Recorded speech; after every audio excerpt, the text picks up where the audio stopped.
In 2020, our physical world was put to a halt. But another world, the digital world, was more active than ever. From posting photos to sending emails and text messages to phone calls and even video calls, we utilize this technology more than ever. Entertainers of every kind had to find alternative ways to interact with their fans, and all other online content creators were striving more than ever. In Florida, a young man named Nicholas was known for being a musician, visual artist, and DJ.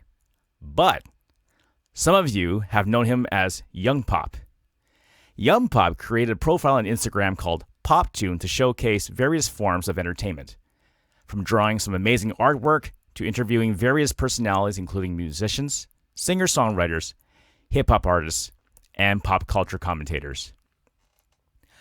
I myself was honored to be one of his many guests who got interviewed by him back in November of 2020 to talk about my musical journey.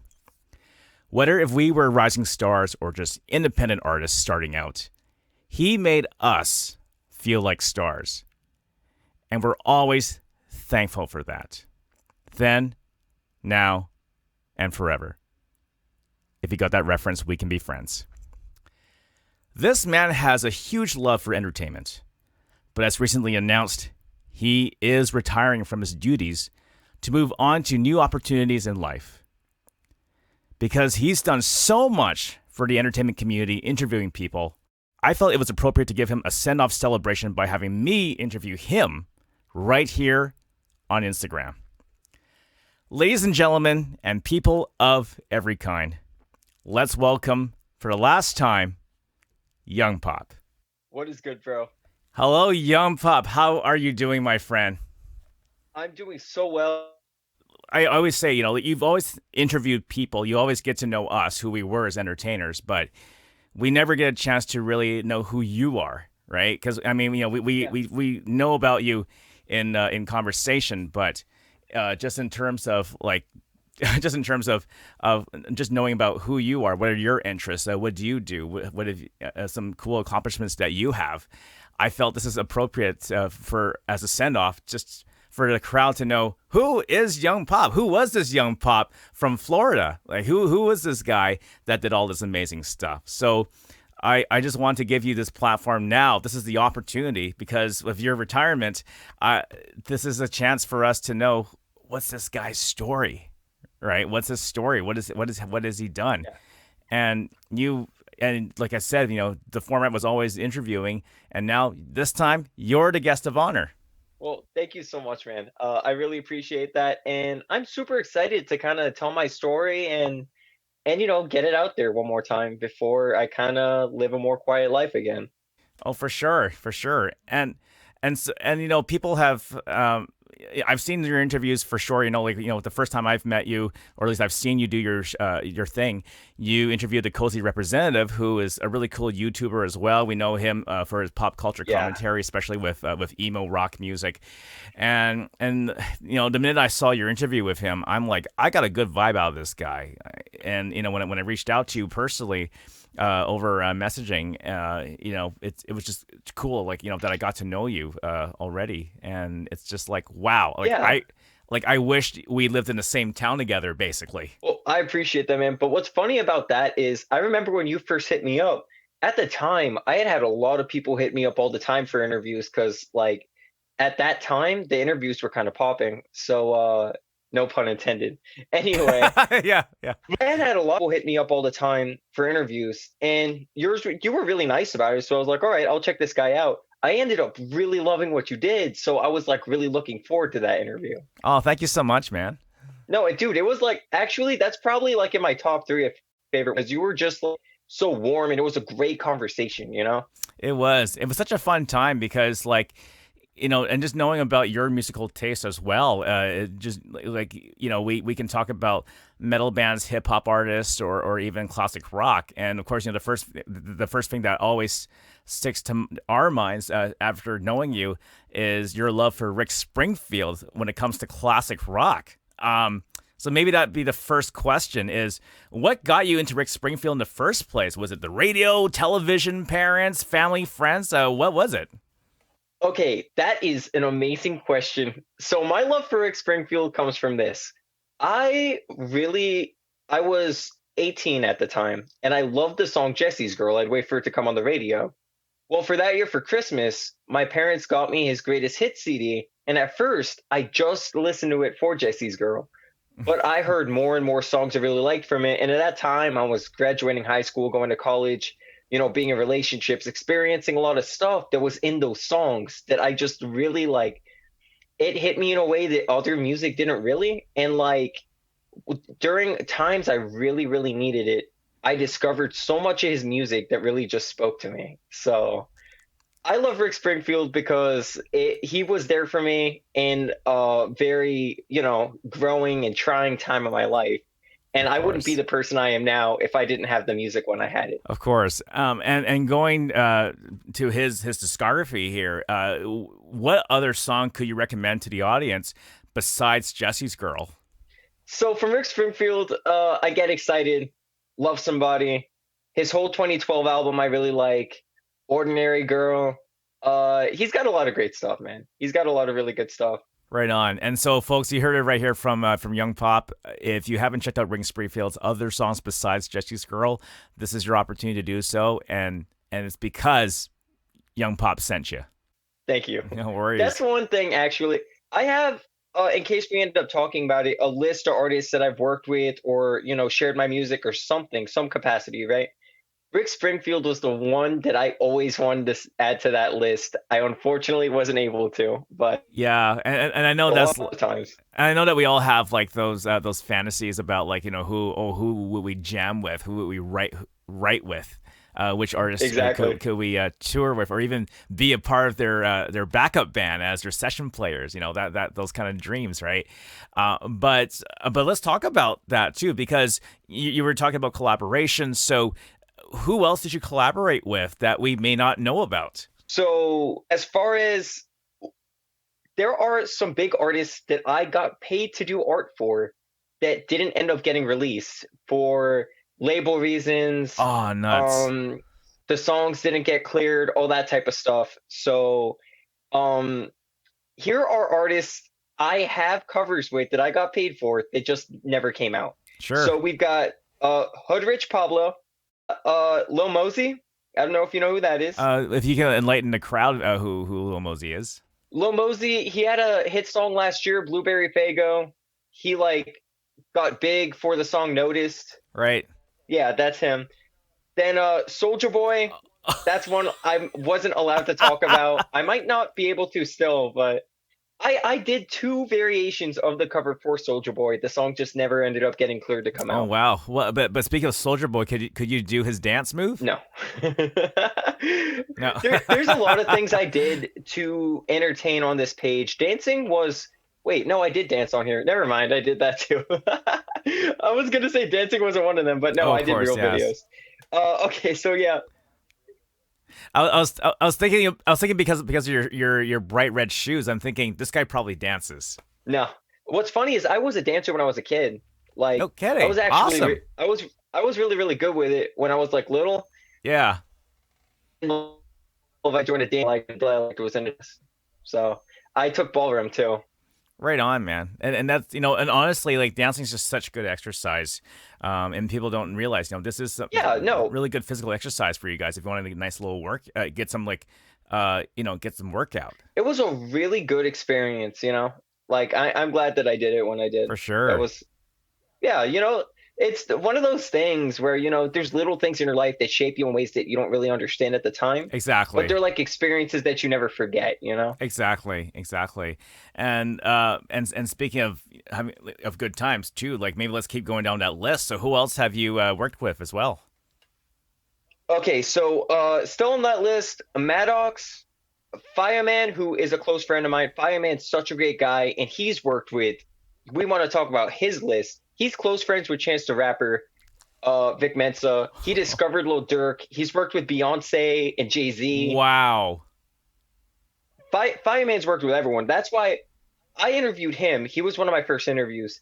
he hit me up from I interviewed someone he knew, and he hit me up and was like, "Hey, uh, I discovered Lil Durk.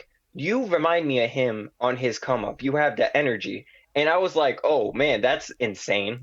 So like ever since then, me and him have been real close. That's a great compliment, honestly. Yeah, I mean, especially considering the year Lil Durk's had, it's like, yeah, that was one of those things to me at the time where I was like, wow, like I'm kind of doing something, you know what I mean? Exactly. Like that was really special to me. Oh, for sure. And who else do we have on that high profile list there, Young Pop? Lil B, actually, I don't know, just dropped a video with Lil B. My cartoon characters were in the music video. Right on. And again, for those who don't know, Young Pop's profile has so many amazing visual arts that he has created himself, and I consider them as masterpieces, in my personal opinion.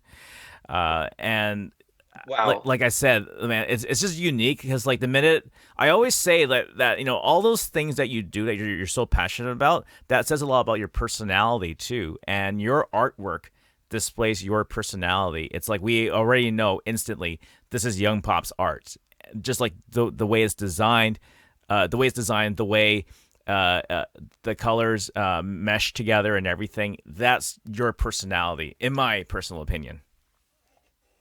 Well, thank you so so much, man. When I started PopTune, like I had a vision. I didn't want it to just be like for it to be everything because I like a whole lot of different stuff. So, I wanted it to just be posted a few page and there was like my wrestling content, whether it was art, music, interviews, uh, or whatever. Because I did a lot of different things, like my Tom and Jerry art. If that's my, uh, Yes, of course, and I mean we're all familiar with the Tom and Jerry cartoon series, obviously. But going back to wrestling too, I mean, like the minute when I saw you do wrestling characters on your artwork, the minute I was just like, wow, a fellow wrestling fan, because I'm a huge wrestling fan myself, right? I think we talked about it very briefly. yeah. About whether it be like WWF, AEW, WCW, or Impact. Well, I don't really watch Impact Wrestling, but like No one does anymore. yeah, But I know, but Ring of Honor, the list, New Japan, right? The list goes on and on. But just knowing that wrestling fans are really fun people to talk to, just about just knowing what are your opinions about these matches and the storylines and all that stuff. It's so theatrical, but I feel like that this is like I feel like with you and I having our love for wrestling, that's the common thing that about them both is that they're both entertaining. It's all about the big gestures, the theatrics, and all that stuff. And wrestling is just as good, and that's what reminds me of so much the same thing with music when we see our favorite rock bands perform. or like to me, that's a really good point. But personally, something that I was captivated by when I first got into wrestling was like a sport, because obviously it's athletic, but it's not a sport. I thought of it as these larger than life characters, like a comic book in real life, live doing these stunts. Like that was cool to me. And when you think about it, like hip hop's the same thing. You have these colorful characters, like imposing, threatening people in the real world. I think it's the same appeal. It's all art. Exactly. And you're talking about stunts. If you were to pick between two of your favorite wrestlers, between the two who've done amazing high risk stunts, would you pick Shane McMahon or Mick Foley? Only because I everything started we needed to do what he did. Mick Foley is an underdog. Like he didn't have the connections, he didn't have the looks. He really just made it because he wanted to make it, and Exactly. that's inspiring. Oh, for sure. I think some of us can relate to Foley back in those days, even during his early was it the Mankind gimmicks, right? And I think everybody knows the infamous incident where Undertaker threw him off the Hell in a Cell cage and he fell on the commentator's table, and JR was JR the commentator, he was just going insane. And then of course but I mean, I still give props to Shane McMahon. Like the minute when he was wrestling Undertaker back in 2016 at WrestleMania, like I knew he was going to jump off the top of the cage or he's going to do something. He's going to do something crazy. But knowing that is Shane McMahon, right? Like Shane McMahon does the same thing, but I mean Mick Foley for sure. I think he's very relatable. That's for sure. Yeah, yeah, of course. And I will give props. Shane McMahon is like, I would never do what he does. Let's just put it like that. Like, it's really impressive. But given the two, I'm definitely going to choose the one that's not a billionaire son. You know? Exactly, exactly. Because I mean, Shane is more like the billionaire son who's trying to prove himself that he's not just some billionaire guy. Um, but I think like Foley, it kind of represents the grit, the hard work. The Foley's all about the climbing the ladder and working his way up to get to where he is. And also, I just love his personality. Like his obsession with Santa, just how down to earth and like literally doesn't care what anyone thinks. I love that, you know? Oh, exactly, exactly. And you have to give credit to that too, because it's like he can be dark and mysterious, but then he can also be fun loving at the same time, and that's the diversity Mick Foley provided. But yeah. But I think other than that, I always feel like when it comes to the style of wrestling, I mean, yeah, like I would love to see Shane fight Foley though, if they were still in their prime. Um, in a Hell in a In their Cell. prime, yeah. If Anymore, not really, Yeah, I but know, but if they were to wrestle in Hell in a Cell together, man, man, that would be like the match of a lifetime in my opinion. But yeah. yeah, but you talk about underdogs, right? Like has there been any of those artists that you've collaborated with here? I mean, going down the list, still, if you still have the list ongoing, is there any artist that do come to mind that represents the whole underdog type of background? For me, I think out of the ones I named, Lil B and Soldier Boy are complete underdogs Right, because um in their respective eras that they blew up, they did everything themselves because no one believed in them. You know, they were not good rappers by the standards that had been set for them. And they took something and they ran with it. And they were like the first ones to really use the internet to make a rap career. So right. they were endlessly influential, and they showed that you could not look or sound a certain way and become a mainstream artist, and that's what an underdog is. That's cool. That's a great definition of that too. Like, well, a great example to define it. Like you say, because when they use the power of the internet, it's so different from our traditional route we've always been used to, right? Like going on MTV, get played on the radio, Exactly. and that's like what I've always called the traditional route, quote end quote. And but when it comes to utilizing a different alternative to get themselves out there, that says a lot about the whole thing of independent artists. And you and I are independent folks as well. But I think that's awesome of those artists inspire you so much on that whole underdog level, and like they're relatable. That's the thing. Yeah. And they really are, and they kind of paved the way for all the artists that were like, hey, we don't need to get signed. We don't need to be on MTV. We could just put really lo-fi freestyles on YouTube, and we could blow up off that. Exactly, exactly. Is there any other artist that you've also discovered because of the internet and not because of radio exposure or music videos on MTV? So because of the way that I listen to music, and especially, since I started PopTune, I've discovered most music that I listen to by non-traditional means, like Spotify playlists, and you know, uh, just finding a music video in my recommended on YouTube. Like some of my favorite bands and artists are ones I discovered, not on the radio. You won't even hear on the radio. Mm-hmm. Like especially when it comes to metal music, which I don't really know if many people know I'm into. I really like metal music. I discovered everything I know about metal just from the internet. Right. And which metal artist comes to mind right now at this moment? So some of my favorite metal artists right now, I love Amon Amarth. I don't know if you know them. I've heard of the name, but actually my next question too is: have you ever seen them live? No, I've not seen them live. Um, Something people don't know about me actually.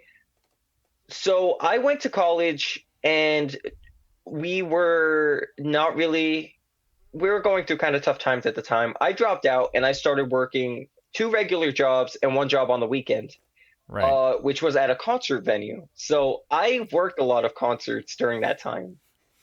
Right on. Uh, yeah, that was like my first experience working around music, I guess you can say, was working at that concert venue. Awesome. And during that time when you worked at a concert venue, have you had those chances of opportunities of networking or meeting anyone in the industry, maybe the stars themselves? So I did. I met a country artist named Kane Brown before he got famous. I believe this was the same year that he had his first hit, but it was like right before because he was opening for one of the. I believe it was at Thomas Rhett's show. But at the time, networking wasn't something I really thought about because I didn't do anything I do now. You know, Right, I right, I wasn't even thinking about right. that. Yes, So at the time, it was just cool. You know, I just loved music. of course. And not to mention, it's like you get paid to check out these concerts for free. In technically speaking. Yeah. And what was cool was I worked at a food stand there. So Ah, before the yes. concert, yeah, before the concert we were busy, intermission we were busy, and after we were busy. But in between, I just got to sneak off and watch the shows. So Nice. it was really cool. Nice. And did you get a good view too of it from where you were working? I had a great view, and actually, I think one of my coolest experiences there was that I worked Guns N' Roses show in 2016 when they first Whoa. did the reunion. Whoa. Well, the cool part was I got to watch them rehearse when no one else was at the venue yet. No kidding. That was one of the coolest things I think I've ever done. Awesome. And when you saw Axl Rose and when you saw Slash and all those guys, were you, like, did your heart just start racing? Were you just like, oh my god, like this is, I can't believe they're right here in person in the same building as me. So at the time, I was a massive Guns N' Roses fan. I still like them, but I was like going through a phase, you Of know? course. Um, for me, seeing Duff McKagan, seeing a Slash, you know, the rest, it was the coolest thing because I really looked up to them and they were just as good live as they were on the CD. Axl Rose sounded like a dying guinea pig. I think we can openly admit that. Yeah, no, he did not even sound good by his own standards. But again, this was 2016 Axl Rose, so I didn't have high expectations. But it Yeah. was such a good show.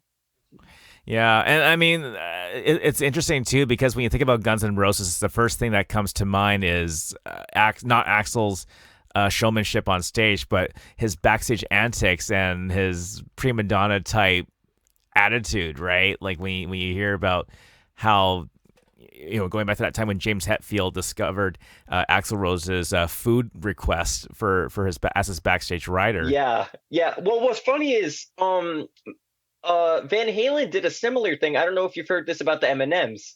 Oh, I think we all know about that one. Yes, the blue M&M bit. But for them, they said it was because real quick, Erlin, what's up? How you doing? Uh Going back to my thing. They said that the M&Ms, if they got blue M&Ms, that they know that they weren't listening to them on anything else, and they just straight up wouldn't do the show. Yeah, and basically, I think it was like a test. And so they're like, well, okay, if they followed our instructions, then chances are they follow our instructions on the technical side of things. Because if Yeah, I think they were thinking, if the Eminem bit went wrong, then the technical stuff can go wrong, and it could cause something hazardous. now, see, the way I think of that is maybe they put so much time into the M&M thing that they didn't have time to do the technical bits. Yes, I always find that musicians there's different categories of musicians, I think, mentally speaking, but I think there's kinds that are like, just like relaxed, straight up forward, and they tell you things right away of what they want, and they're very relaxed about it. And then you have some of the very artistic folks that are a bit all over the place and almost like outside the box, like, you know what I mean? Yeah. But I can admire both qualities, like the qualities on both ends. But for me, I guess for me personally, I would just be straight up and just say, oh, okay, this is just what we need, and that's it, right? Nothing. Okay, but also you're just a very straight up and genuine guy. Like these are Uh, people who had massive egos, you know? Like I I think that's the know, biggest thing with it. which was going to lead to my next question because we were talking about concerts. If you were a big time artist, or even if you're just even if it's just like session work too, for say if you were a drummer for like Miley Cyrus's backup band, just putting it out there as an example. But they Yeah, yeah, say, yeah. oh hey, look, so each member of the band gets their own backstage rider. So what would your backstage rider be? My own backstage writer? Yeah, Like, so be like, like what would you like? Would you like food? Like what kind of food would you like delivered to you, or like oh, what okay, like got it. how would you like your dressing room to be set up? That kind of stuff. Okay, so here's how it would be. All right. I would need a boombox, three CDs, Nice. uh sushi, and a bottle of Sam Adams, and that's it. Wow, that's yeah, that's it. That's pretty simple. I think it's doable. Well, it's simple, but also it's like I don't know. I think sushi and Sam Adams that's as extravagant as I need to go. Oh yes, yes. And how about this too? If you were to choose between um sharing, would you rather have your own dressing room, or would you just rather have like a nice room to hang out with your bandmates? It really depends on the band, I guess.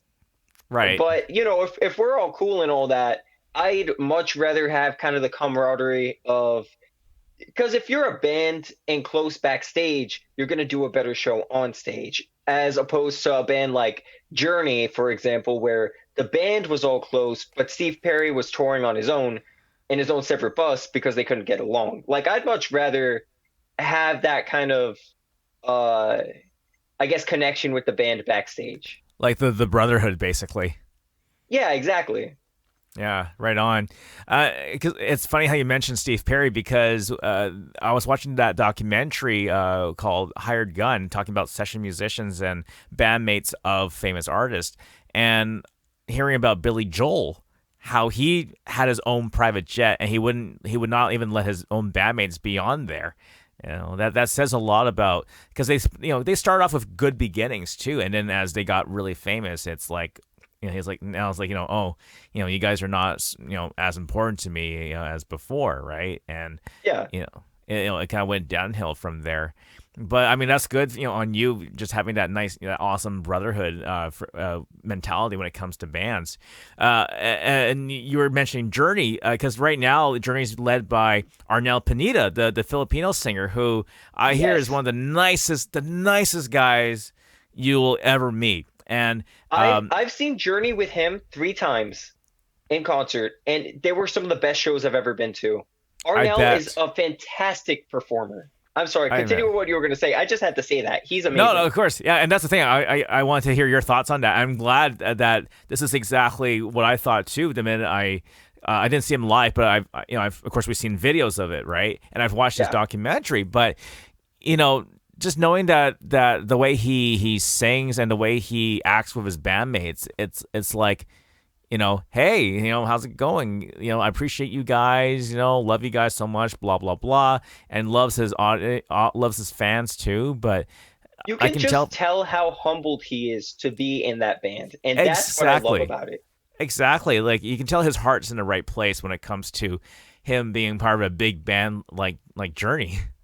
Absolutely. And dude, like if I was asked to be part of Journey, I've always been a massive fan of Journey my whole life. Um, that would be I would probably have a similar attitude to him because I could not imagine, joining your favorite band and not just being humbled and feel so blessed for it. Yeah, that's true. Because I mean, it would not make sense knowing that you're going to join one of your favorite bands of all time, and then you just treat them like dirt like that. It should not work that way. Yeah.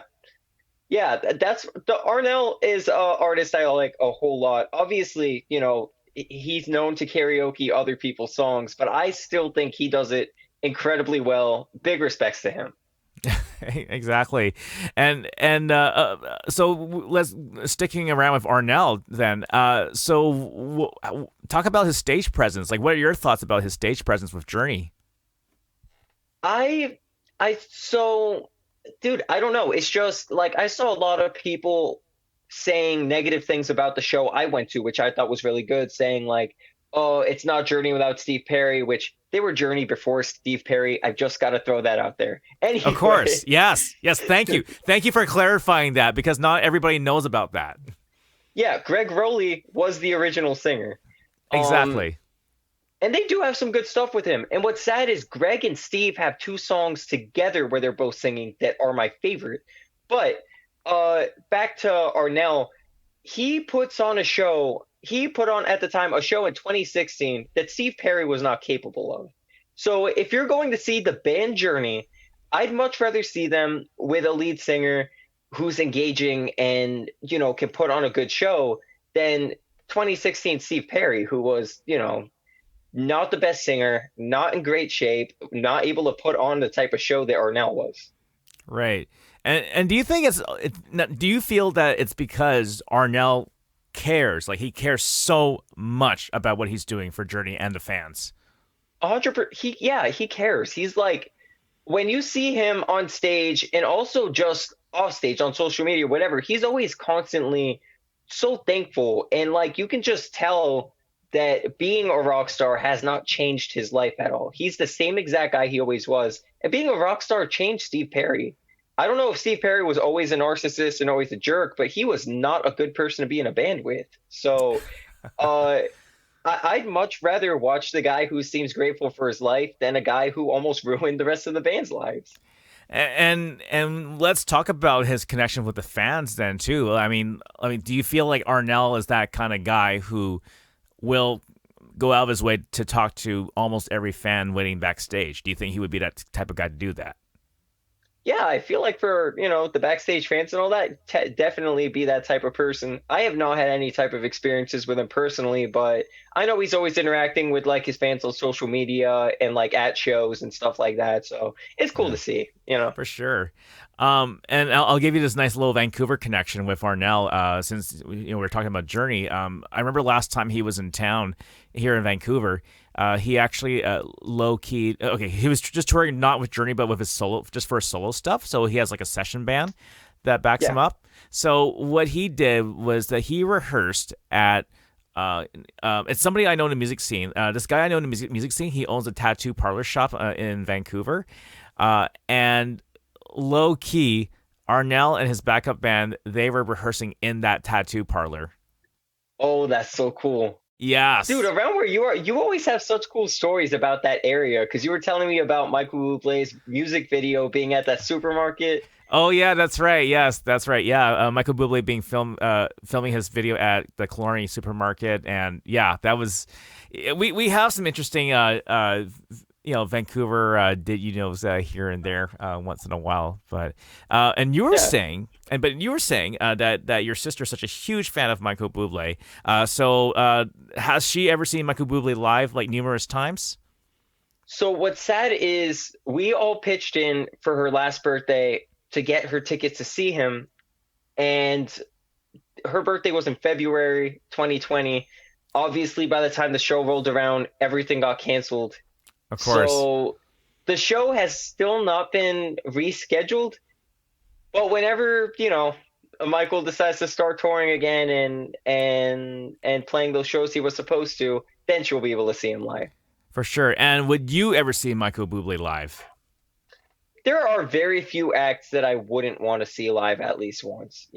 Like it's just really the experience that you're going for. Sometimes the music even sounds better when you see it in a live setting, with friends and that kind of thing. So there's very few artists that I'd say no to. I just like the experience. Of course, and it's so cool that you mentioned that. Though, like it's awesome of you and your family to pitch in for your sister to go see Bublé live. Now, if you were to meet him backstage, would you?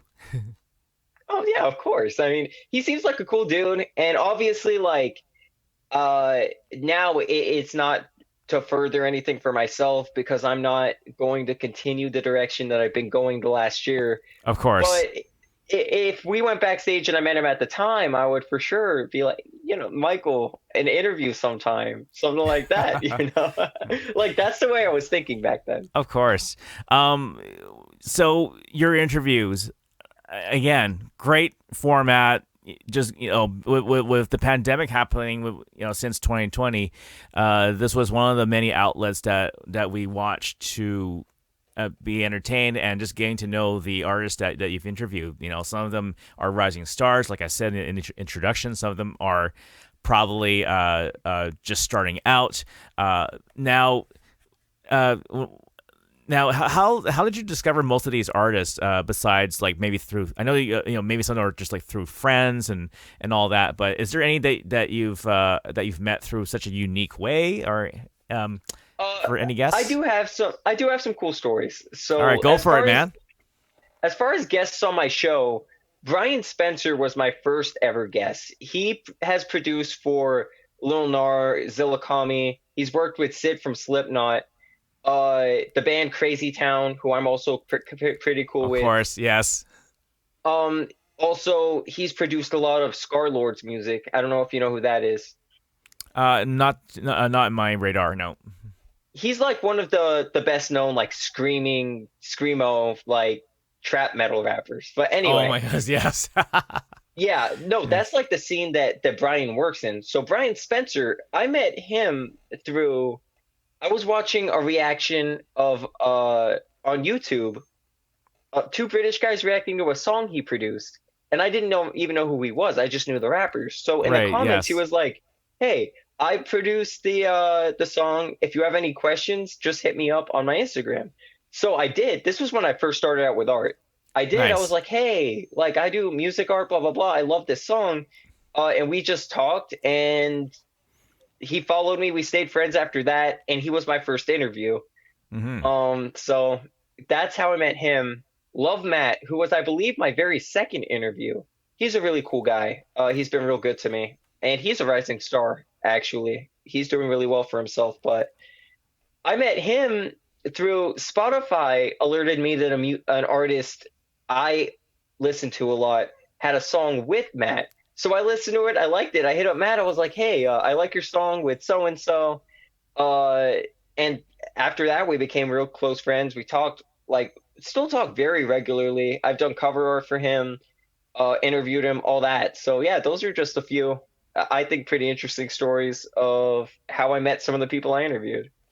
Awesome. That is amazing to hear, and like I know that you and we've talked back in November of 2020, and but of course let's just put me aside for now. So which other guests have you enjoyed interviewing that you got to know? Like you guys would just talk for hours if you could. Is there anybody that comes to mind? Some of my favorite interviews. I'm going to say Kasim Middleton. He's the reason that I started PopTune in the first place. Nice. Huge shout out Kasim. Such a great guy. And we literally he's one of the few people I interviewed that we have talked on the phone off mics for like hours on end. So Kasim, you definitely were one of my favorite interviews. Oh, thank you. And I'm not just saying that because you're on. If I was talking to someone else, he would still be on that list. So. Oh, thanks, man. Yeah. Kasim, you. Fireman was great. Lowboy Rock was a really, really fun one. I don't want to leave out anyone. I'm trying to think. Oh, Zelly Vibes was a fantastic. That's one of the most raw interviews I've done. Right. It was just really, really good interview. Big shout out to Zelly. She's so cool. Awesome. And of course, we want to give a big shout out, of course, to my personal favorite one that I viewed as a viewer that you've done is with Joseph. JCB47 music. Joseph and Julian. I forgot Julian. So sorry, Julian. Julian was one of my favorites too. I love talking with Julian. Oh, of course, yeah, the good old cozy representative. Like I mentioned too, right? Like that's how I first heard, seeing your content was with Julian, and yeah, I can tell you guys had really great conversations, and I'm just like if I could, I could listen to you guys talk for 3 hours if I feel like it. Really. Well, what's crazy to me is he was one of my favorite YouTubers. I had discovered his channel earlier in the year, and I was just binging his stuff. So obviously, I reached out to him like I'm a big fan of your videos, blah blah blah. And instead of just like seeing that and being like, "Oh yeah, I appreciate you," it ended up we talked, very, very regularly. And he actually is the reason I know a lot of people, including you, which is really cool. Tanner Alexander in the comments here. Tanner Alexander was a good one. Tanner was a great one, and he is such a supportive guy. Like he's been so great to me. Big shout out to Tanner. And of course, a big shout out to, I guess, like all the other guests who've been on Young Pop's show too, which is great because the Popcast is such a really cool, unique name for a podcast too, with your profile name and everything. And so I have to ask too, like obviously you have great interview skills not just from my experience, but just from what I'm observing with your other guests. Do you have any favorite interviewers by any chance? I do. I very heavily was watching the No Jumper interviews for a while. Um, I love the No Jumper interviews. I really like Finn McKenty. Oh Finn yes, is yes. amazing. Punk rock MBA, yeah. Yeah, Punk Rock NBA. He's so good with his videos, but also he has a real talent for interviewing people. Right. Yes, and not to mention his marketing skills too when it comes to entertainment. It's like oh well, this is what you can do to get your band out there. Blah blah blah. I'm like, wow, like he doesn't just rant about bands he doesn't like, but he brings up a good message like what can we learn from this kind of thing. So yeah, that's good that you mentioned him. Yeah, no, I love Finn. But also Finn McKenty is like one of the most open-minded metalheads I've ever seen. Like, Yeah, for a guy in his 40s, he's really like he's in his 40s, and I didn't like he looks younger than in his 40s, but he I does. thought he was like just this young 30-something-year-old guy who but like just knowing the fact that he's like late Gen X, who is up who's kept up with the times, which is great. Like he's like I can tell he's so well educated just by And he all the hasn't info. only kept he hasn't only kept up with the times, he's stayed ahead of the times. He always knows what's coming next. That's really impressive to me. Oh yeah, and not to mention like his satirical commentary on trends that were corny. So that seems to be like the funny thing about it. It's just like it's like he's thinking the way we're thinking about things that were corny to us too. It's like he knows how to sum it up in a nutshell. I'm like, yes, exactly what I was thinking. But he's brave enough Yeah. to say that. And like when I first started watching his videos, one of the most insane like hot takes I'd ever heard on a metal YouTube channel was him saying, uh, emo rap, like this new wave of rap at the time. He was like, trap metal, emo rap. This is rock now. Rock has 808s now. You've got to accept it. I was like, damn, that's the craziest thing I've ever heard anyone say. But I agreed with it because at the time I was thinking the same thing. Yeah, and I mean, this is somebody who understands the market response. So it feels like with someone like him, he knows how consumers think. He knows what's like you said. Like it's almost like he's a fortune teller. He knows what's going to be the next big thing. Yeah, it is crazy. Big shout out to Finn McKenty. Of course. Any other interviewers come to mind? Those are basically like the big ones off the top of my head. I also just listen to like a lot of music related podcasts. Like, Why I Hate This Album is a phenomenal podcast. It's so good. I'm obsessed with it. Okay, I'll definitely check that one out for sure. Thanks for the You've recommendation. got to. Yeah, Why I Hate This Album with Tim and Garrett. Those guys have been so cool to me. They're so genuine, and just have great personalities for podcasting. For sure. And speaking of albums, now let's talk about the media that you own. Now, are you more of a CD guy, vinyl guy, or a cassette tape guy, or an MP3 kind of guy? I listen to most of my music because it's convenient, on Spotify and things like that. But I do collect CDs and vinyls, and that's something I'm very passionate about. Right. That's awesome, man. Because I noticed that even like within this last decade, vinyls people were collecting vinyls more than ever, basically. And I always wonder like what inspired that. But someone told me that they say that one of the inspirations is just because they see DJs use vinyl, right? And they thought, oh, Yeah. hey, wouldn't it be kind of cool, to listen to something on vinyl? And so I wasn't sure that might be one of the many inspirations. But do you have any insights on Well, that? so for me, I had very unconventional, I guess, upbringing as far as music goes. I wasn't listening to any of the stuff anyone was listening to. Like, I didn't listen to rap until 2018. I was already turning 21 when I got into it. Oh, okay. Uh, Oh, yeah, you're all still I young. listened Wow. to, yeah, but all I ever listened to was classic rock because that's what my dad would listen to. And my Hmm. mom really didn't want us to listen to anything other than like classical music, which is, I have a big love for classical music. Of course. But classic rock was what I grew up with, and my dad had, vinyls and cassettes. So like to me, that was what music was. Hmm. For sure. And it's a good thing that you have those medias there. Like non-streaming medias. Yeah.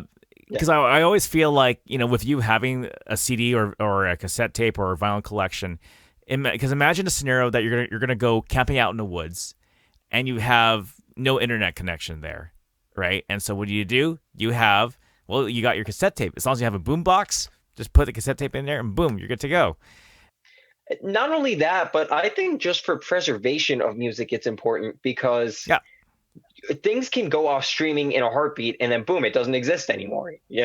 exactly. I mean, I always think about even like video games like The Last of Us, which takes place in a post-apocalyptic setting where there's no more internet, right? And so all people use are just tapes and vinyls and CDs, and that's it. Yeah. When you just think of lost media in general, which is also something I'm fascinated by, I've watched so many YouTube videos about lost media. That's like the biggest way that things end up lost is by like not archiving it, people not taping it, things like that. Yeah, exactly. Classical composers. Now, do you have any favorites? Do you have any favorite artists or composers or pieces that you have specifically? So when it comes to classical music, I absolutely adore O Mio Babino Caro, the piano version played by James Rhodes. James Rhodes is an incredible pianist. That song is so beautiful.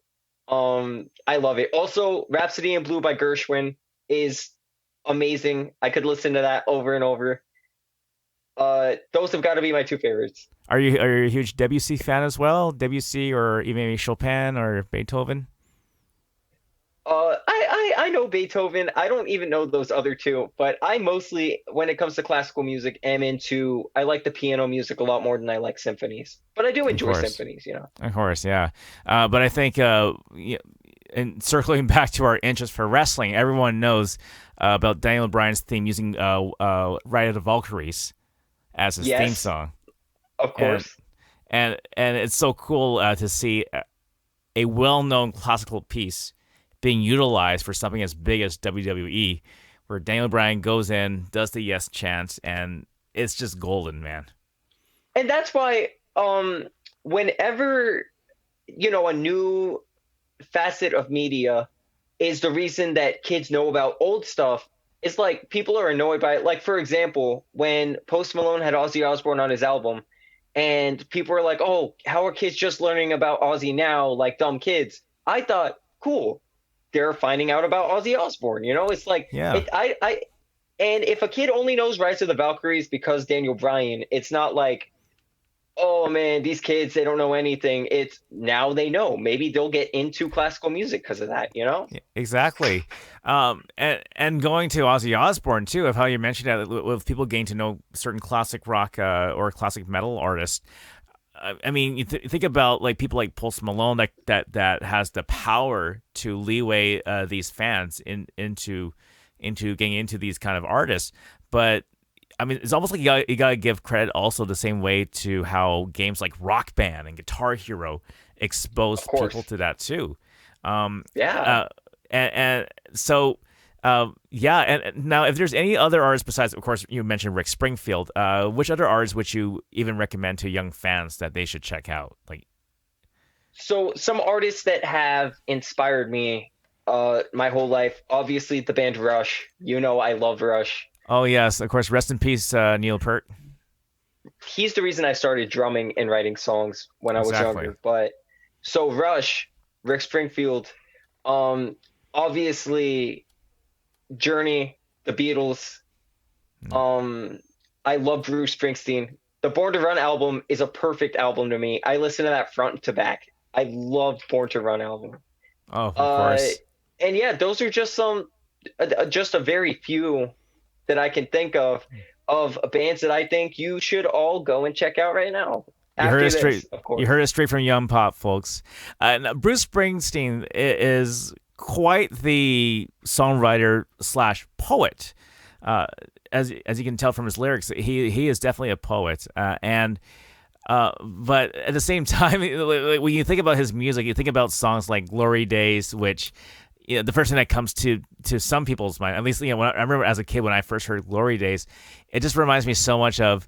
I mean, even though I'm Canadian, it feels like, is that what I would hear if I go to, like, say, an outdoor American carnival festival where there's, barbecue and a live band playing, like Yeah. that. That's the first thing that comes to my mind when I thought Bruce Springsteen. But now, so my question is, how would you view Springsteen as a songwriter in general? I mean, I know, like I mentioned, he is a poet for sure, lyrically speaking. But how else would you view him personally?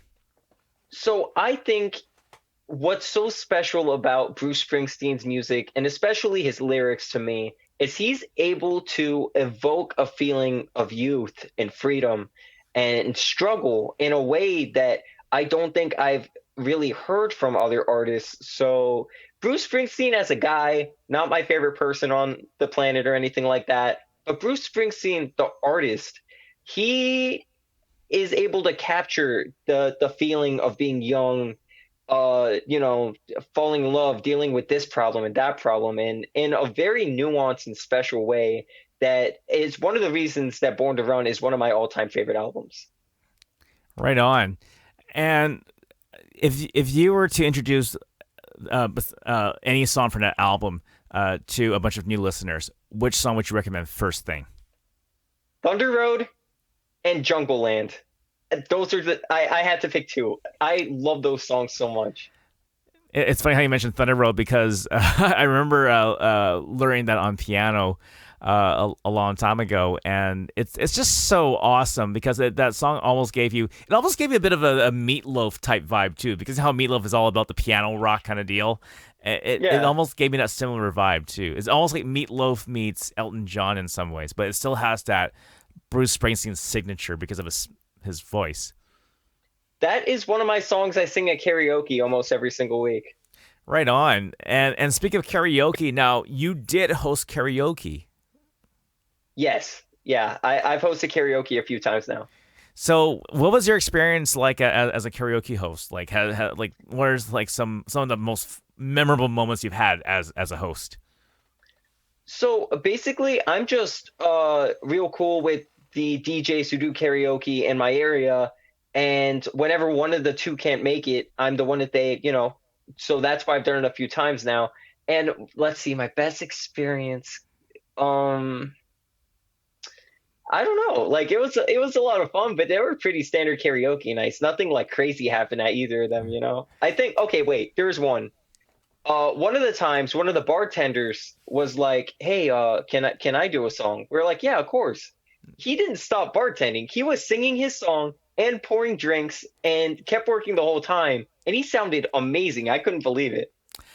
It's funny you mentioned that because I had a friend who did the same thing. She was a bartender at a pub in downtown Vancouver. Her name's Donna, and Donna did an amazing job multitasking as well, like your bartender friend did. So she would be singing. What was she singing? I think she was singing a Rihanna song or something. I forgot what song it was, but because it was a wireless mic, she gets to carry it around, and meanwhile pour Yeah. drinks, and collect empties as well as she was singing. And obviously she's worked at that pub for quite some time, so of course she's familiar with that job. But just knowing that she can do that while singing, I mean, you gotta give props to bartenders like them. And this is why, folks, I'm just gonna tell you this straight up: everybody. This is why you got to tip your bartenders. They're Yep. not only working their butts off, but these are some of the most multi-talented, multitasking folks that you will ever see. And you have to give props to them. But don't just do that. Tip them as well. They deserve all that love. Yeah, of course. Now with karaoke though, like, has there been any interesting characters you came across that would come up and sing on stage? Like, do they sing things in a very unique way, or have they like, done any like dancing around on stage, that kind of thing? So there are a few regular characters that go to my karaoke who first things first, Steve is like a man in his 70s. He's an old white guy named Steve, right? Right. He does a lot of Frank Sinatra, kind of the stuff you would expect. But Yeah. also, one time he got up there and he just started rapping. And Wow. I was so, I don't know. It was funny, but also it was super. I was like, I want to be Steve when I grow up, If you can be Erlen down here's this Christmas album. She goes to my karaoke. Oh, right on. Hi, Erlen. Steve needs to do a Christmas album, man. He has the voice to do like a Frank Sinatra type Christmas album. That is amazing. And you say that he's in his 70s and he was rapping. I mean, it's true, because usually when we think about seniors rapping, it's like, oh, that's the last thing that would come to our mind. But now, like, when you think about it, when you do the math, a lot of people who experienced rap a long time ago, even back as far as like the late 70s or even the 80s, they are hitting senior age already, which is unbelievable. That's very true. And also, this is going back a lot. You were talking about artists that I'd personally recommend. I'm sorry, this is going back a lot of questions. I just needed to shout out Barry White is one of my favorite artists of all time. I love Barry White so much. Oh, I had to say yeah. Yep, that's exact. Dude, I love Barry White. I just had to say that at least once in this interview. I'm glad you recommend that. A guy with such a deep voice who left us like 20 years ago now. It's when it comes to very, really amazing romantic, soulful music. Barry White was your guy to go to. And now, how did you discover Barry White? So actually, at the time when I discovered him, I was working at Red Robin. And one of his songs, I was very close with the bartender. She was not like old, but she was like, in her late 30s, early 40s. Yeah. And we were really close, and we both loved music together. So like whenever a song would come on, we'd see who could guess who it was first, and that was like our game at work. But so one time Barry White came on, and I was like, this is so good. What is this? And she was like, oh, this is Barry White. So I went home that night and just listened to everything Barry White I could find. And after that, I got so into the music, and then I found out that he had been dead for a long, long time, and that was heartbreaking. But that's how I got into Barry White. Oh, of course. And that's the thing. It's like when it comes to listening to something that's just so, that makes you want to dance. And it's like I always feel like it's like that early R&B, that's just like that has so much passion. But I mean, it's easy to joke around because it's pretty much like it's love making music basically, right? Everyone knows that about Barry White. I mean, for me, like I know I heard about him because of The Simpsons, because he guest starred on The Simpsons in one episode many years ago. I remember that. Yeah, I do remember that. The one with the snakes. Yeah, that's right. Yeah, it's like, trust me, I know my own name. I love The Simpsons too. That's another one. Gotta love The Simpsons. Now, what episode comes to mind when it comes to The Simpsons? Like, do you have any specific favorite episode in the early seasons? For me, I think Bart Gets an F has got to be one of my favorites ever. It's such a good episode. For sure, yeah, for sure. And I know that people have made commentary videos about that episode specifically too, because I remember like people were saying that, well, this is a good lesson to learn for kids, knowing that you're not always going to be successful in certain exams. You may just barely pass, but at least it's a good celebration of progress. But because I know that often we always come across like those typical formulas where someone gets an A automatically on the next in the later part of the episode and happy ending and that's Well, it. not only that, but I think a really good lesson that taught is like Bart actually worked really hard for once and still failed the test. Like that's something that, sometimes putting all your effort into it, you still might fail, and that's something that's good to know. Yeah, it also comes back to that whole thing that my parents have taught me too. It's that you don't always get what you want. Yeah. That's very true. Like, But what's important is that he put the work in. that's what it That was is. like kind of the lesson. So it was like, yeah, that was a real cool thing to see. Yeah, exactly. And I really do admire the Simpsons, for that. Despite some of the, the fun humor that they always provide us too. Now, who's your Yeah. favorite character in the Simpsons? Um, Probably Krusty the Clown. I Oh loved yeah. Krusty the Clown. Hey hey. Yeah, Yeah. that was so good. Yeah, I think it's got to be Krusty. Got to be Krusty. I mean that's the thing when it comes to animation. I mean we all know that with you being into visual arts and all that stuff, with all the amazing work that you've done. I mean, you look at The Simpsons too, because this is an animated show that has revolutionized animated sitcoms for adults, right? Because often, like for me as a kid, I grew up watching, like wholesome cartoons that were all ages, obviously, rated G. But Yeah. then The Simpsons were one of the few cartoons that came up with the whole R, like, well, not R rated, but pretty edgy PG-13 type humor. So what are your initial thoughts about cartoons like that? Who brought that to the mass media? I Okay, so I'll say I don't really like adult cartoons like that. The Simpsons is the one that I do like because it still stays somewhat grounded and somewhat wholesome, even when it is like, they go extreme with things. It's for some kind of reason within the story they're telling. Something like Family Guy or South Park, even though I do think South Park's funny, I think the humor is just in them going as far as they can possibly go, and that gets exhausting after a while. Exactly. Like the Simpsons, they make edgy jokes and things like that, but what's important, I think the distinction between the Simpsons and the shows they inspired is that the Simpsons never lost that heart. Right. Right. And the characters are pretty consistent for most of it. Oh yeah, especially like you have people complaining about the modern seasons, but man, could you imagine writing a show for 30 plus years? Yeah. I mean, I think they've achieved that goal of how long they've lasted. Um, Yeah, like 30 years, and like knowing a show was around before you were born for sure. Like this is gonna age me a lot, but like I was around when it first came on the air.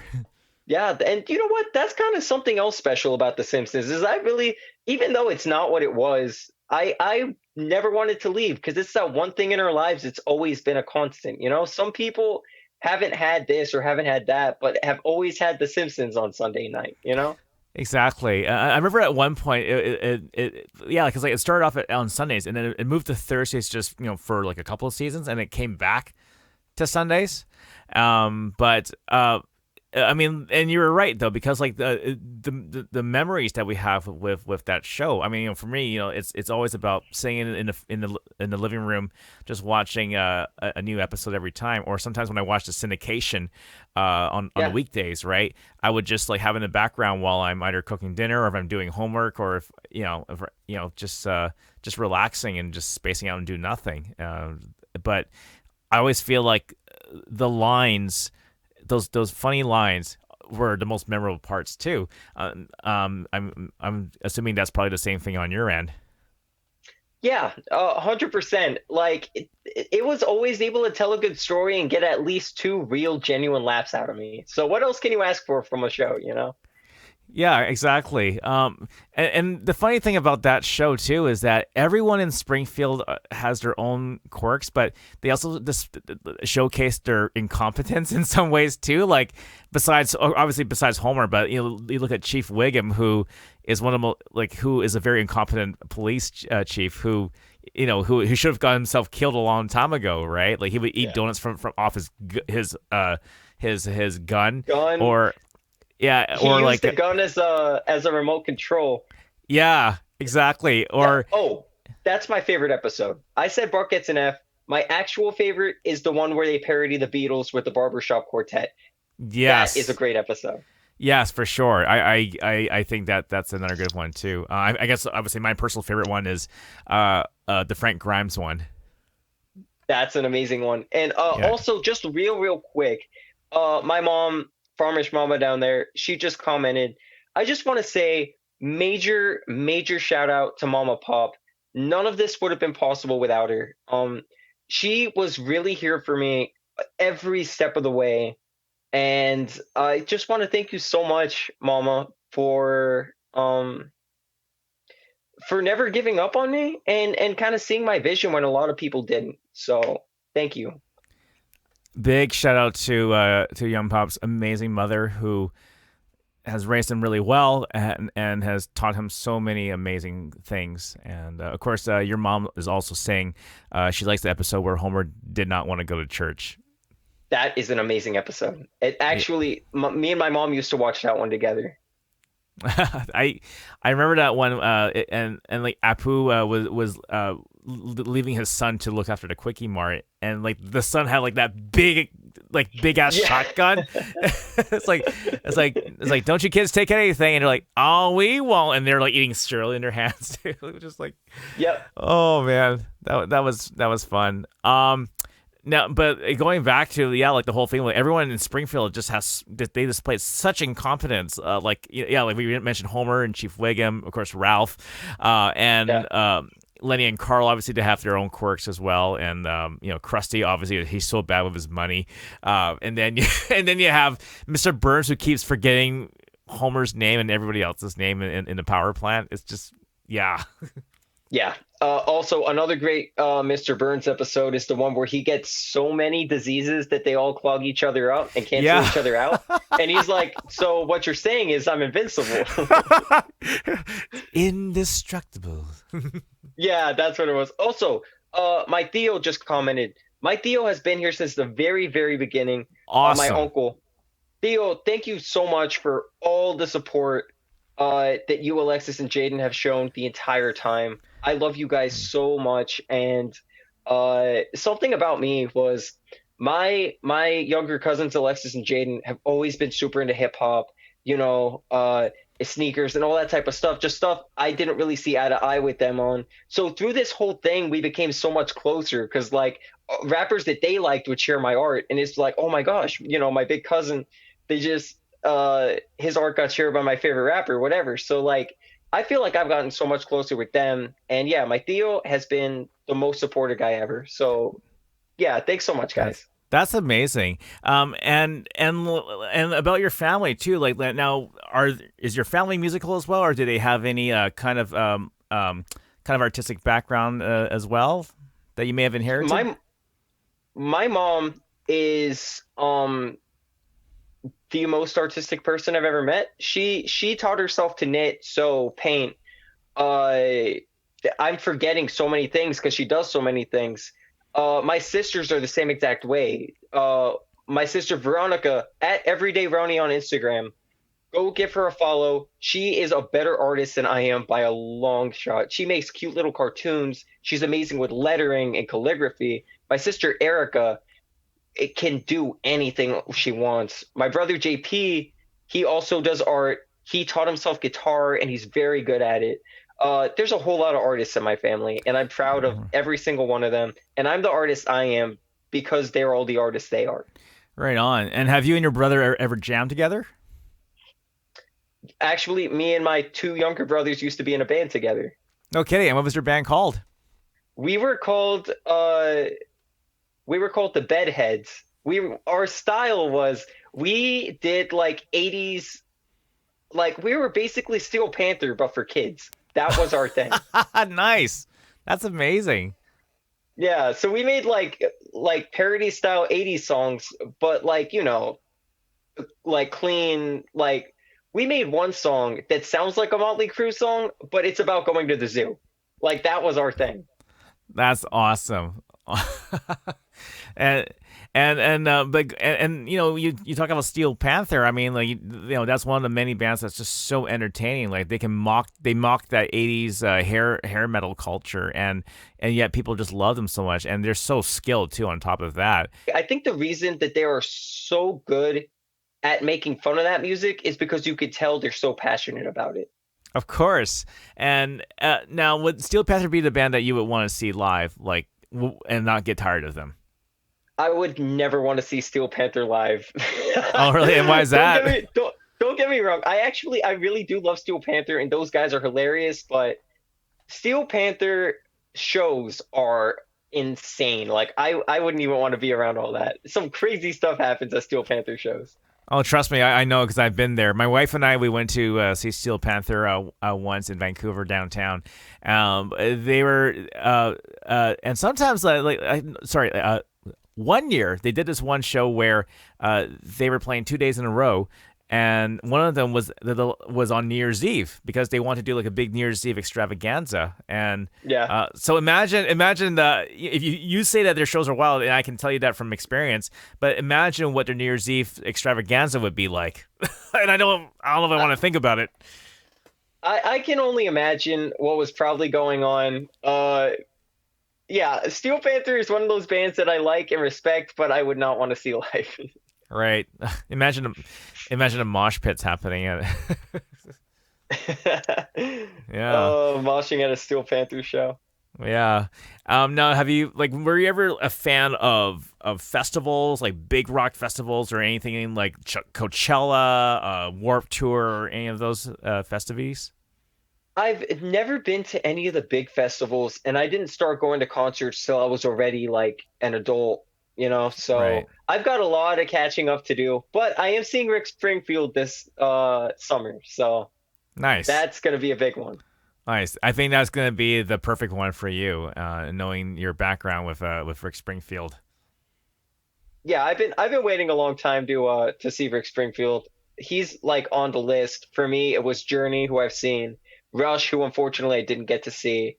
Right. Um, Rick Springfield, Bruce Springsteen. Yeah, those are some bands I'd love to see.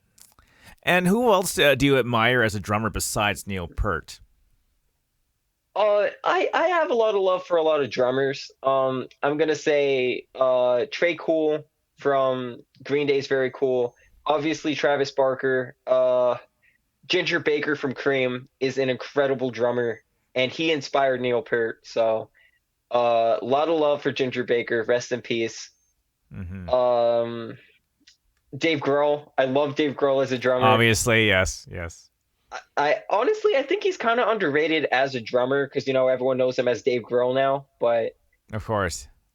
yeah, when him and the Foo Fighters, they I don't know if you saw, but when Rush was being inducted into the Hall of Fame, it started with the Foo Fighters dressed as Rush playing their song, and then the real Yes, Rush started playing with them. That was one of the coolest things I've ever seen. yes, and and it's so fitting too because I mean we all know that Taylor Hawkins is such a huge Neil Peart fan as well, right? Or he just Taylor Hawkins is also super good. Yeah. yeah, oh for sure. I mean like I can now have you ever seen Foo Fighters live before? No. Okay, so if they ever do come to town again, once concerts become a thing, I'm gonna tell you, you will be entertained because I've seen Foo Fighters perform twice already, and it's unbelievable. I would love to see them. Kiss is another band I'd love to see. Right? I've Yes. always been a very big Kiss fan. It's their theatrics and marketability that I just admire so much. Now, who would you choose between the two if you were to hang out with one of them? Would you choose Paul Stanley or Gene Simmons? Can I pick anyone else but them? Sure. Okay. Yeah. Anybody else in Kiss comes to mind. If anyone in Kiss all time, I'd pick Eric Carr. Unfortunately, he's no longer with us. Yes, that's Um, right. I'd also love Ace seems like a real chill guy, but Paul and Gene, man, I've just heard way too many stories about them. I Of like them as course. musicians and respect them as businessmen, but I would not want to hang out with them. Of course, yeah, and I remember watching Family Jewels, over a decade ago, Yeah, and that Gene was Simmons just show. like, yeah, and he had his own School of Rock reality show as well, for a little bit. But I think, of course, because when Jack Black had that, had the movie, it was so successful. Yeah. It's like, oh, let's do like a School of Rock reality show but except it's real life. So now if you were to be in the School of Rock now, would you teach drums, or what role do you think you would play if you were to teach at a School of Rock type school? Um, that's a pretty interesting question. I don't know if I'm qualified to teach drums. I honestly would probably be the guy who actually teaches music's like assistant. So I'd like get him coffee and Oh, that type okay. of stuff. So kind of like an administrative coordinator type role, basically. Yeah, I could do something like that. I don't think I'm qualified to teach anyone how to play music, but that's a an environment I'd like to be in. Yeah. I love passing on knowledge, and like I coach soccer, which is something a lot of people don't know about me. Right That was one of the on. best. I loved that. It was so fun. So yeah. Right on. Now, while on the subject of soccer, now have you ever have you ever played those FIFA games on PlayStation or any video game consoles? I have, but as a kid, I didn't play video games. I was always like a lot more into actually doing stuff. So Right like, on. no disrespect to anyone who's into video games because it's nothing like that. But just for me, I've always been someone who likes doing things that have tangible results. Of course, yes, yes. So as a kid, I was just outside playing soccer all the time. Right on. And what's your favorite role in soccer? Or do you like goalie or what? Which one? I think what I did best was center mid, Right on. center Right on. midfield. I liked being midfield because I got to play all the positions. I got to run around and play defense and score goals, and I loved all that. Right on. That's awesome. Do you have a favorite team specifically, like Manchester, Vancouver Whitecaps, maybe? No, just kidding. No, anyone that comes to mind? Honestly, I don't follow any sports like I used to. Like I used to be real into it, but it just I don't know. Like I got bored with it, and I was like, while I'm watching this game, I could be learning this skill or learning this thing, something like that. So uh, at the time, Barcelona, I was real into them, and the local Tampa Bay team, the Rowdies, for their Right on. 2011 season. Me and my dad saw almost all the home games, and we're there to watch them win the championship. So that has a special place in my heart. Right on, and because like it's so cool how you mentioned that, because when it comes to soccer, or I guess for some of you folks in Europe, we call it they call it football. Football, yeah. In any live games, the just like how and this again full circle back to wrestling again for some reason, but the crowd at those FIFA games, especially in Europe, just has that cool wrestling type feel because they're all singing along, they're chanting and all And that. and in a lot of ways with both things, it's the crowds that make what happens in the ring or on the field so special. Exactly. It's that reaction that when I was at that game, it ended in penalty kicks and they won in penalty kicks. So when the double overtime and the penalty kicks and just the energy was incredible. That was like one of the best experiences I've ever had in all my life. Right on. And that's the thing too, because certain songs would be playing in the background, and just like how it is in WWE, depending on the show, you would hear the crowd sing along to said music. I mean, if you go on YouTube, you can probably find the crowd singing along to "Sweet Caroline" and all those other like those big hit songs, basically. Yeah. And you'll just be like, "Wow, like where have you been all my life?" Yeah, but Also, I actually have a story with that, but real quick, JC says Pop is a legend. Thank you so much, bro. JC is such a genuine guy. I appreciate you yeah. so much, man. Right on. It's JC. Thank you so much for tuning in. And of course, thank you everybody else who are tuning in today. This is for those who've just joined. Again, this is a reminder. This is Young Pop's farewell interview because we want to get to know this guy a lot more because he's always interviewed people like us entertainers, and we want to return the favor. And this is a great way to celebrate your retirement, Young Pop. And honestly, we feel that you've done so much for this online community of people, and so you are definitely a legend in our eyes, man. Thank you so much, man. That Of really course. means so much. Of course. And now you were saying, yeah, you were saying, Oh, yeah. So a part of my introduction to metal in the first place was because WWE. Um, Edge's theme by Alter Bridge, who's one of my favorite bands now. I love Alter Bridge. That song was one of my first favorite metal songs. yeah, and it's great because like I mean, who knew that Edge would listen to the he would hear it because of a conversation with the band, and he'd just be like, hey, I actually like that song. Yeah. Hey, do you want to use it for for my entrance theme? They're like, yeah, of course. They And probably got excited. and arguably I'd say like that song brought Alter Bridge up a lot, but it also helped Edge's career so much because once Edge had that song and he really fine-tuned his, like heel persona, that's when he became, the star that he always should have been. So I Exactly. feel like that song really boosted the band for him using it, and it boosted him for having it. Exactly, exactly. And now you talk about we talk about soundtracks. Now, like, were you ever like a soundtrack kind of guy as well, like movie soundtracks or musicals or whatever? I've never been into movie soundtracks. I've never been into musicals. I will say the only movie soundtrack I listen to from occasion is the Little Mermaid one because I just love that movie so much. Oh, of course. Under the sea. That's where it's at, man. Honestly, that's not even my favorite song on there. There's some great instrumental scores on there. Of Kiss the course. Girl is a classic. Yes. Part of Your World, love that one. Yeah, it's not a conventional answer, but it's my answer. Oh, for sure.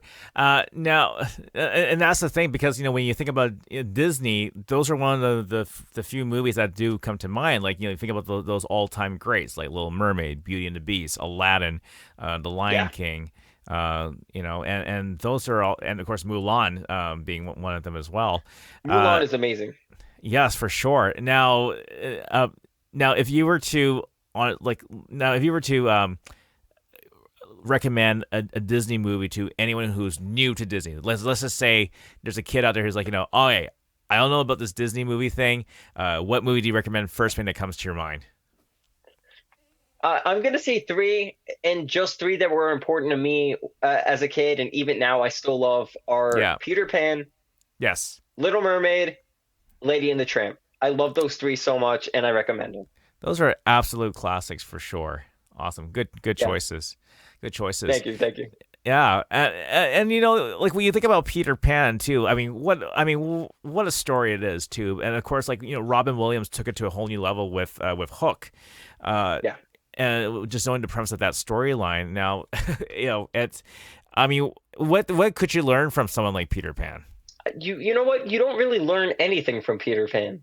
He never grows up, and he never really learns anything. Nice. That's such a cool answer, man. Honestly. Yeah, that's not a movie I watched to learn something. He never learns anything, that little piece of crap. What an ungrateful guy. No.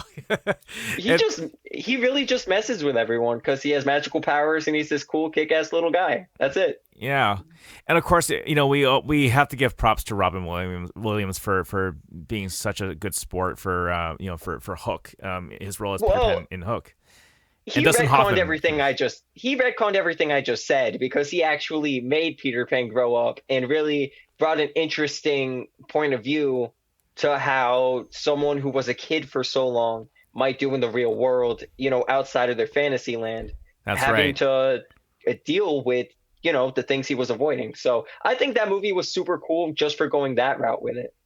Of course, yes, that definitely for sure, and of course we all know Robin Williams. Going back to Disney here, he was the genie in Aladdin, who Yes, and which that was the first time I've ever heard him sing, which totally surprised me. Now while on the subject matter, like, do you have any favorite actors that came to mind that you're just like, man, this is like one of the best actors of all time?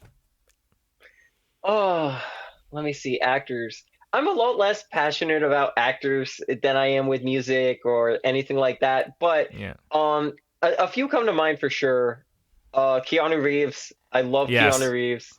Yes. He just seems like one. He's a great actor. Bill and Ted's one of my favorite movies ever.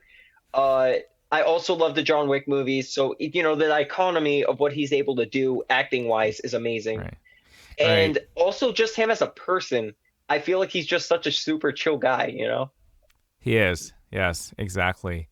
Now, and now going back to, which leads back to the whole music part of things too, because I mean, obviously we all know Keanu Reeves in The Matrix. Now, if you do, you mentioned your love for metal music. I'm gonna give you this recommendation, young pop.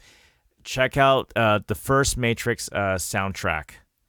It's got Okay. all the amazing bands on there. Rage Against the Machine is on there. Marilyn Manson's on there. Rob Zombie is on there as well. Prodigy, Rammstein are on there as well. So Okay. I'm giving you one of those many soundtracks. I'm going to tell you to check out that you should listen to in your own time because of your love for metal. So there you go. Thank you so much, man. And also, okay, there is something I want to say. Uh, in regards to me, being out of doing cover arts for artists and that Yeah, type of that's thing. right. For anyone on here who was one of my clients or friends or just someone who depending on me for art, L Jeff Creative is such an incredible graphic designer, and I would love if you hit him up and worked with him. Right on. I love L Jeff. He's been so cool to me as a person. And funny story with him, actually, the way that I met him was so I'm about to tell my origin story. So basically, Yes. what happened was I was cool with Kasim Middleton, uh, because I used to watch the show he was on when he was a kid, and I knew him from American Idol. So I was like a fan, and I was just like, like that. And he followed me back on my personal, and one day I decided early 2020, the first month of 2020, I decided I wanted to start drawing. So I was doing these little doodles and asking people, like, what do you want me to draw? He put one in and said, do me. So I was like, cool. That was super cool to me. I did it. And he was like, this is so good. I want you to design the cover for my next song. So I did. And the first thing I ever drew, he ended up using it. And that's what's the cover for his song, The Bends. Right on. So, well, the way El Jeff comes into this is El Jeff he had the original cover art for that song. Kasim picked mine over his, but Kasim was like, hey, like I picked your song, your cover, whatever, but hit up this guy El Jeff. He's really good, and maybe you can, collab or something. So, on our first ever conversation, me and Jeff, we were just talking. He was like, "Oh yeah, I guess Kasim's using your art." I was like, "Yeah, but yours is really cool too." And he was like, "How long have you been doing, art?" I've been doing this like 11 years. I was like, "Oh, I started yesterday." And that's how we met. Was my very first day of drawing was that. So, Jeff's Right been there on. since the beginning. He's so talented. Mostly does sports art, but he does music art too. So, That's good to know. yeah. Yeah. I love El Jeff. Great guy. Awesome. Now, do you? Which leads me to my next question. Actually, now, do you have like a community of visual artists, like maybe like in Facebook groups or in any kind of like forums that you joined? I just basically any artists that I kind of know, I know because, they found Pop Tuner, I found them, and I thought they were real dope, and we like, shout each other out or something like that. But yeah, I'm a lot closer with musicians than I am with fellow graphic artists, which wasn't done on purpose. It just ended up that way. Of But course. L Jeff is one I recommend. There's this girl, I forget her name, but she does really good like Disney art, and she deserves to have a lot more commissions than she currently gets. I can't remember names unfortunately, but other than that, yeah. And it's such a it comes full circle about our conversation about Disney just now too. So it's Yeah. cool that you mentioned that. I always find out that our conversations have come back to what we've talked about earlier today on this podcast. So um, No, that's true. And also I am going to do a post uh obviously, this is a podcast. Not everyone's going to watch it or especially get to this part. Uh, I'm going to make a post specifically for all the artists to go to that I'm friends with that aren't me, since I'm not going to be, doing it anymore. So Of course. look out for that. I want to really give my business to these other amazing artists who Hmm. definitely deserve it, For So. sure, and it's a good opportunity to create that nice directory of people that you want to recommend to the folks out there. Which is, again, man, that's awesome of you to do that. Now, but now the tough question is, so why the retirement? So why the new direction in life? So, okay, this is, I think, why most people join to watch is for this part because it did seem very sudden. And, something this week that I've learned in the week that I made my announcement that just really surprised me was how much Pop Tune has seemed to mean to a lot to people.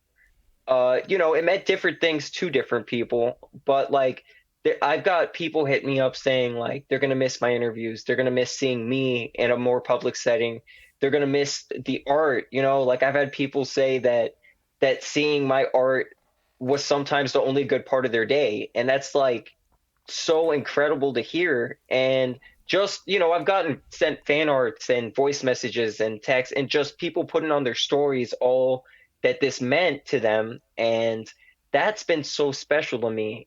And that's kind of what I'm ready for Pop Tune to be is just a really special moment in all of our lives that I'm so blessed that everyone got to be a part of with me and experience and help me accomplish something I never thought I would accomplish, And but all good things come to an end, and I'm about to be 24, I'm not like a kid, and even though it's going well, it's like for this to be a career for me, I would have to be an entertainer, and I just think I want to live more of a private life, and social media is not something that I love. Like before I did PopTune, I never posted selfies or used social media at all. That's right. Yeah. Uh, that's something I really forced myself to do. I went very far out of my comfort zone to accomplish what I did, and I'm proud of myself, because I did it.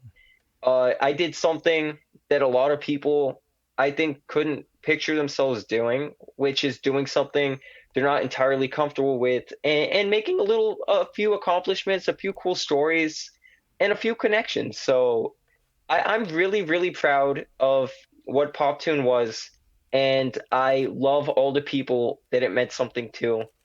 But also, I'm ready to go the more traditional career marriage wrote in life. So, Of course. yeah, I want to thank everyone who gave me a platform, who worked with me, who just liked my things, everything, everyone helped so, so much. And all I wanted as a kid was to work in music, and that's Mm-hmm. what I was able to accomplish. So, thank you, Goal everyone, achieve. Goal achieve is what I say.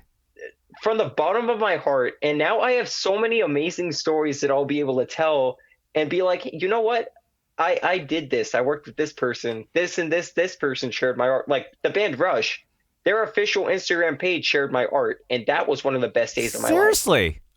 Yeah, Wow. we were talking about artists I've worked with. I have a separate list of artists that have shared my art, and it's not an extensive list. That's amazing though. I mean, because I like I told you, I really enjoyed the way you draw things because it's your personality. But just to know that even like the high profile stars are sharing your work, that says a lot about you, man. Like that's amazing. That showcases talent right there. Thank you so much, man. And if I could name a few of my favorites on the list, if that's okay, Dude, if you guys want to this hear is some of the you artists. you are the guest of honor, man. You go for it. Okay, so here are a few of your favorite actors, singers, people who have shared pop tune pieces. We have the coach from High School Musical, the dad. Nice. Nice. He that was a super cool day to me. He shared my piece. Bart Johnson, real cool guy actually. Lil Xan, a lot of people know him for his song "Betrayed." He shared my piece, and I believe he has 15 million followers, which was really really cool for me. No, 5 million, not 15, 5. The actress who plays Lava Girl in Shark Boy and Lava Girl, Nice. that was a big one to me. Lil Nar, you know the band Color Me Bad? I have a friend who has heard of them. Okay, well, they were like a R&B group in the 90s. I'm Right. actually really cool with their lead singer, Mark Calderon. He shared one of my pieces, and he Right actually on. discovered me from I danced to one of their songs on my first ever reel. That's how he knows Okay. me. Nice. Yeah.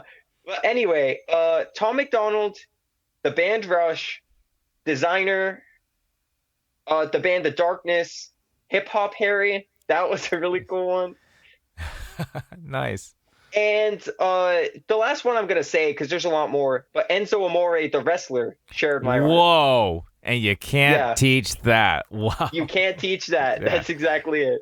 Wow. But even the darkness is crazy because like, we haven't heard like I haven't heard anything from the darkness besides Thing Called Love and One Way Ticket to Hell and Back. Like those are the two Yeah, big hits that were played here in Vancouver a lot, but that's so awesome that even they shared your stuff. I love the Darkness. Like they have so much good music.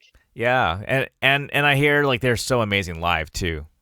Justin Hawkins is a lot of things, but I think first and foremost, he is a showman For sure. For for sure. sure. And again, we were talking about that whole thing about being that larger than life showcase, just like how the reason why we enjoy wrestling so much, right? It's just that whole Yeah. out of this world, outside the box kind of thing, which is great. Now, speaking of larger than life deal, I mean, let and lists. Let's pretend that this is like that Oscar moment where you're going to give thanks to a lot of people. I would love you to list specific people in your life who helped you along the way. I know you've mentioned your family already, but if there's anybody else you want to mention, I think this is a great way to finish this off. This is your Oscar moment right now, Young Pop, to thank anybody else that comes to mind. And go ahead. No time limit. So first off, my mom just commented and said she's loving this interview and thank you, Eddie. I want to start this by saying thank you, Eddie, so much because I originally thought last week I was just gonna make my announcement, drop a few things during the week, and quietly fade away. But you reached out to me and let me know that what I've done is important to you, and you wanted to honor that. And man, I think I might even cry at that. Like Oh, I just can't believe I touched anyone in that way. So thank you, Eddie, first off, so much. of Um, course. Anytime, man. And like I said, you make us feel like stars, and well, you made me feel like a star today, and all of you have made me feel like rock star. So thank you to everyone, but more specifically, um, big shout out to my dad, Big Pop, for really starting me on my love of music. Thank you to my mom, even though um I felt in a lot of ways like she, I don't know, didn't love that music was what I wanted to do with my life. That she never stopped me once and was always super supportive of that. mhm. And we've had so many fun memories like with music and even with pop tune. Like so many of my artists love my mom. That's amazing. So thank you to those two for giving me the foundations. I want to thank Kasim for giving me the platform in the first place. I want to thank my friend Mary. We had a little show on here for a little bit, and she's just been so supportive. I want to thank my best friend in the world, Josh, who is here right now visiting from the Navy to see me. Um, Josh was my best friend when I had just moved to Indiana as a teenager and didn't know anyone, and he's my best friend to this day. Thank you so much to Josh, my big sister Alex, my brother Ed, Erica, Veronica, John Paul, Chris, Olivia, Matthew, my siblings. I love you guys to death, and I would not be who I am without you. My abuela and abuelo have always nurtured my love of art. My grandma Yoli loves what I do. I did a custom piece for her and framed it and all that, and she said that was the best gift she ever received. So a big shout out to them for always nurturing my love of art. I want to thank my cousins Jaden and Alexis, just for being you guys and for loving what I do and being part of this special journey with me, because like I was saying, they've always loved hip hop. I didn't really get it, and then I got into it and started working in it, and it kind of, I don't know, I feel like they think their big cousin's a little bit cooler than they might have otherwise. So big shout out to you guys. I want to thank, this is a little bit of a weird one, but at the time when I started PopTune, I was dating a girl who I'd been friends with we were best friends before we dated. So Claire, if you end up watching this, thank you so much, for during the struggles before PopTune was something, you kind of saw that it could be something. So Mhm. Claire, I know we don't really talk like that anymore, but thank you to you. And I want to thank my friend Max. Max was celebrating every little victory. Actually, the day that I got the Soldier Boy commission, he was the first person I called, and he was jumping up and down and just so excited. You know, so Max, if you end up watching this, thank you so much for everything that you do for me. And yeah, Eddie, I think I'm. It's gonna be Fireman, Love Matt, Lil Pink, Roadrunner Jito, and any other artists that I've worked with and have talked to in a significant way. Thank you guys for In Music accepting me and letting this weird little Hispanic kid who just wanted so bad to be in music for giving me what I had always dreamed, and I could not have done it without you guys. Jeff, thank you so much for being like a mentor to me with art, because you know me from my first day of drawing. And I already shouted you out earlier, but I just saw you join, so I had to say something. And that's everyone. That's everything I want to say. I love everyone who's been on my journey and has helped me out through this. So thank you to everyone, and thank you, Eddie, for this interview. No problem. And folks, for the last time, that was Young Pop. And Young Pop, again, has done some amazing things for this community here on Instagram, for us entertainers specifically as well. And this is a guy from Florida who's done so much, who's helped different kinds of people, and we want to be there for him as he's retiring. We send him off with the utmost respect and just saying that how much we love you, dude. And so, of course, we want to wish you all the very best. We're gonna stay in touch, you and I. Okay, you and I are not done at all. 100%. Right. No. So we're gonna stay in touch. And to every one of you who have tuned in today, we thank you. We thank you very much for sticking around. We've talked about a lot of things about Young Pop's interests in pop culture of every aspect: animation, wrestling, soccer, video game, well, video games, a little bit, movies, TV shows, all that good stuff. We've talked about it all today because we want to get to know the real Nicholas, and awesome to get to know you on a more personal level like this today. So with that being said, thank you everybody for joining our show. Thank you, Young Pop, now Nicholas. Your life is going to be amazing, I can tell. And just keep staying awesome, my friend. Thank you. Thank you so much, Eddie. Thank you for the kind words. Thank you for giving me a platform to go off on. And thanks for the celebration, man. You really, really, really made this whole thing feel so special, and like I'm not, quitting something. Like I'm closing a door on a great chapter of my life and ready for the next. So thank you, Eddie, for that.